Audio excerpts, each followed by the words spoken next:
ఇంకోటి అండి, యాక్చువల్గా మనకి బేసికల్గా మొత్తం మన జీవితానంతటిని నిర్దేశించేదనండి, పాడు చేసేదనండి అరిషడ్వర్గాలు: కామ, క్రోధ, లోభ, మోహ, మద, మాత్సర్యాలు.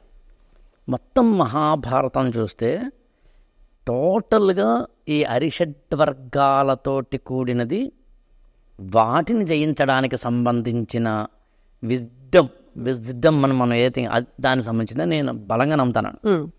మత్సరం అంటే అసూయ.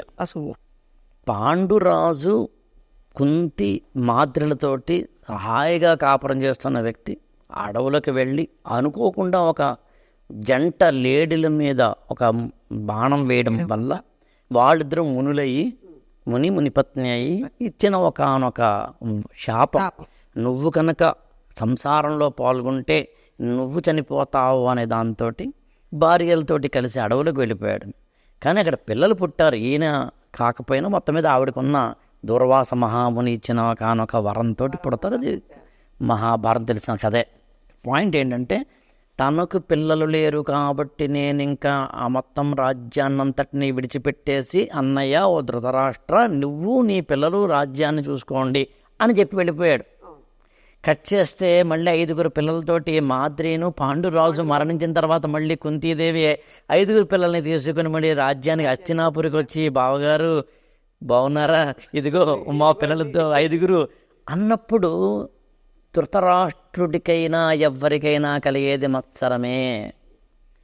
ధర్మానికి మత్సరానికి మధ్యన సంఘర్షణ, అది కూడా యుద్ధమే కదా.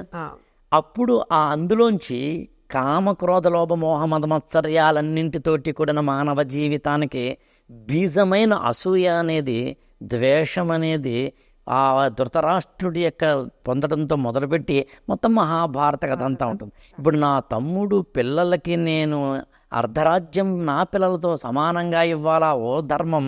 నా పిల్లల్ని బాగా చూసుకోవాలా, మరో ధర్మం. వెళ్ళిపోయిన అతనికి ఎందుకు ఆస్తులు హక్కు ఉంటుంది, ఇంకొకటి. వెళ్ళిపోయిన నా తమ్ముడే కదా, ఇంకొకటి ఉంటుంది. నా తమ్ముడు లేడు కానీ నా మరదలుంది, ఆవిడ వచ్చింది అర్థించింది కదా అని ఇంకోటి ఉంటుంది. ఈ పిల్లల్ని నా పిల్లలతో కలిపి చూసుకోవాలా, చూసుకోకూడదు ఉంటుంది. ఒక విధంగా చెప్పాలంటే ఇవాళ మన ఎదురుకుండా జరుగుతున్న కురుక్షేత్ర సంగ్రామాలు, కౌరవ పాండవ ఏదంటే కజిన్ బ్రదర్స్ యొక్క యుద్ధాలు అన్నీ కూడా అక్కడే కనిపిస్తాయి మనకి. ఓన్ బ్రదర్స్లోనే ఉన్నాయి అన్నీ ఓన్ బ్రదర్స్ యాక్చువల్గా.